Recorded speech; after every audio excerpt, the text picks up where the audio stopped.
run လို့ထားပါတော့ test run လို့ထားပြတော့အတွက်အနေလေပေါ့နော်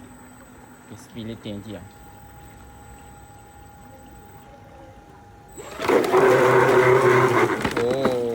ပုံမှာကတ်ထွက်သွားပြီပေါ့နော်ရေနဲနေတယ်တော့ရှုပ်လို့တော့မရဘူးဒီကောင်တွေက power အရင်ကောင်းတဲ့ကောင်တွေပေါ့နော် Haisha မင်းသားရဲ့သဘောကအဲ့တော့ Haisha မင်းသားကသူ့မှာကိုယ်တိုင်ဒီ session ပေါ့နော် session လုပ်တယ်သူကိုယ်တိုင်စုပ်ယူနိုင်တယ်ပြီးရင်ဘေးမှာရှိတဲ့ delete တွေကြားထဲမှာရိုက်ချပြီးတော့မှပြန်မှုတ်ထုတ်ပေးတယ်ပေါ့နော်အဲ့ဒါတော့လောလောဆယ်ရေနဲတဲ့ speed back 8.24 နဲ့ပဲလဲတယ်ဒီနဲ့ပိုလဲလိုက်ပုံကြီးကမြောက်တက်လာမယ်ပေါ့နော်ပေါ့ကမီကယ်ကုန်ညမ်းပေါ်မူတည်ပြီးတော့မှအသုံးပြုရတဲ့ရည်ရွယ်ချက်ကွာသွားတယ်ပေါ့နော်ပုံမှန်ကကျွန်တော် multi purpose ပေါ့ဒီစက်ပြာတွေ chemical တွေဖြော်တဲ့အချိန်မှာတော့အဆင်ပြေတယ်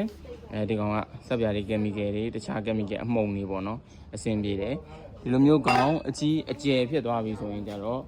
မော်တာရဲ့ဝင်အားဒါဆိုရင်ကျွန်တော်တို့3ကောင်မော်တာရဲ့ဝင်အားနဲ့အသုံးပြုပေးထားတယ်ဒီကောင်ကဘာကိုသုံးညင်တာလဲဆိုရင်အဲ့ဒီပိုလီမာကအရမ်းမာတယ်ပျော်ဖို့သာလဲခက်တယ်အဲ့ဒီပိုလီမာခုတ်ဖြတ်ဖို့သာလဲလိုတယ်